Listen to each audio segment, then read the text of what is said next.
एक बार फिर से आपका स्वागत है हमारे YouTube चैनल पर। आज के इस वीडियो में हम जानेंगे कि पोस्ट मैट्रिक स्कॉलरशिप का फॉर्म भरने के लिए इस प्रकार का बोनाफाइड सर्टिफिकेट कैसे भर सकते हैं।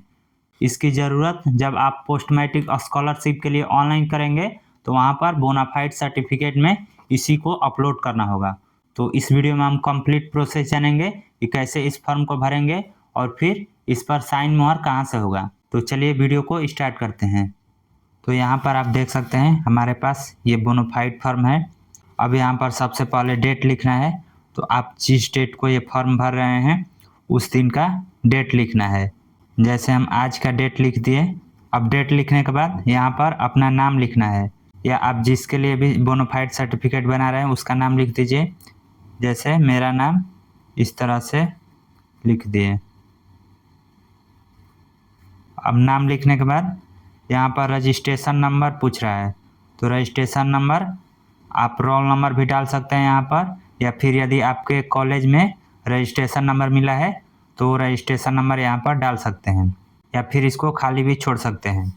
उसके बाद यहाँ पर अपना सेमेस्टर या ईयर लिखना है, यानी कि यदि आप इंटरमीडिएट में हैं तो यहाँ पर फर्स्ट ईयर या सेकेंड ईयर लिख सकते हैं। वहीं यदि आप ग्रेजुएशन में हैं तो ग्रेजुएशन 4 साल का होता है, तो यहाँ पर आप first year, second year, third year या फोर्थ ईयर जिस भी ईयर में है लिख सकते हैं।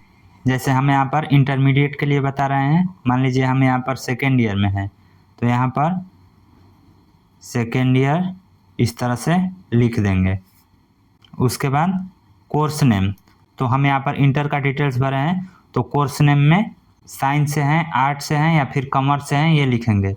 वहीं यदि आप ग्रेजुएशन में हैं तो आप बीए कर रहे हैं या बीएससी कर रहे हैं या बीकॉम कर रहे हैं, इस तरह से कोर्स का नाम लिखना है। तो हम यहाँ पर साइंस से हैं तो साइंस इस तरह से लिख दिए। उसके बाद एकेडमिक ईयर पूछ रहा है, यानी कि जब का एडमिशन हुआ है वो साल और जब आपका कोर्स ख़त्म होगा वो साल। जैसे कि इंटरमीडिएट 2 साल का होता है और मान लीजिए हमारा पिछला साल का एडमिशन है और 2026 में हमारा एग्ज़ाम होगा, तो यहाँ पर हम सेकेंड ईयर के लिए भर रहे हैं तो लिख सकते हैं 2024 से 2026, इस तरह से एकेडमिक ईयर लिख देना है। अब उसके बाद स्टूडेंट डिटेल्स पूछ रहा है, तो स्टूडेंट डिटेल्स में सबसे पहले यहाँ पर डेट ऑफ बर्थ लिखना है। तो डेट ऑफ बर्थ इस फॉर्मेट में आपको लिखना है। जैसे हम यहाँ पर लिख दिए 12/8/2006, इस तरह से आपको डेट ऑफ बर्थ लिख देना है। फिर उसके बाद फादर्स नेम में अपने पिताजी का नाम लिख देना है। जैसे इस तरह से हम एग्जाम्पल के लिए कुछ भी लिख दे रहे हैं। उसी तरह मदर्स नेम में आपको अपने माताजी का नाम लिखना है। इस तरह से फादर्स नेम और मदर्स नेम लिखने के बाद यहाँ पर डेट ऑफ एडमिशन पूछ रहा है, यानी कि आपका एडमिशन कब हुआ है। तो ये एडमिशन डेट आपको फीस रसीद पर मिल जाएगा।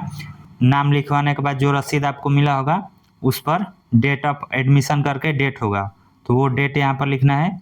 उसके बाद यहाँ पर expected year of course completion, यानी कि आपने जिस कोर्स में एडमिशन कराया है वो कब कंप्लीट होगा उसका डेट लिखना है। तो इसको आप चाहें तो लिख भी सकते हैं, नहीं तो खाली भी छोड़ सकते हैं। जैसे हम यहाँ पर डेट ऑफ एडमिशन में इस तरह से लिख सकते हैं 12/4/2024, यानी कि हमारा इस कोर्स में कब का एडमिशन हुआ है वो डेट लिखना है और कोर्स कब कंप्लीट होगा। जैसे 17/3/2026, इस तरह से डेट दोनों लिख देना है। फिर उसके बाद ऑथोराइज सिग्नेचर विथ स्टैम्प में यहाँ पर आपको कुछ भी नहीं भरना है, या स्कूल के प्रिंसिपल द्वारा भरा जाएगा और यहाँ पर साइन मुहर वहीं करेंगे। तो इतना ही डिटेल्स भरकर आपको अपने कॉलेज में जाना है और वहाँ पर टीचर से या फिर प्रिंसिपल से साइन मुहर करा लेना है और फिर इसको लेकर आना है और ऑनलाइन कर देना है। तो इस तरह आप बोनाफाइड सर्टिफिकेट का फॉर्म भर सकते हैं। तो इस तरह आज के इस वीडियो में आपने जाना कि बोनाफाइड सर्टिफिकेट का फॉर्म कैसे भरते हैं। इस फॉर्म को डाउनलोड करने के लिए इसी वीडियो के डिस्क्रिप्शन में लिंक मिल जाएगा, क्लिक करके डायरेक्ट आप इस फॉर्म को डाउनलोड कर सकते हैं और फिर इसको प्रिंट करके जैसे वीडियो में प्रोसेस बताया गया उस तरह से आप भर सकते हैं। और फॉर्म भरने के बाद अपने कॉलेज में जाना है और वहाँ पर अपने प्रिंसिपल से या फिर टीचर से साइन मोहर यहाँ पर करा लेना है। उसके बाद PMS ऑनलाइन पोर्टल के माध्यम से अपना आवेदन फॉर्म भरना है और फिर बोनाफाइड सर्टिफिकेट में इसको स्कैन करके अपलोड कर देना है। तो यदि आपको इससे रिलेटेड कोई क्वेश्चन पूछना है तो कमेंट करके पूछ सकते हैं, वीडियो पसंद आई हो तो इसे शेयर भी ज़रूर करें और ऐसे ही और भी वीडियो देखने के लिए इस चैनल को सब्सक्राइब कीजिए।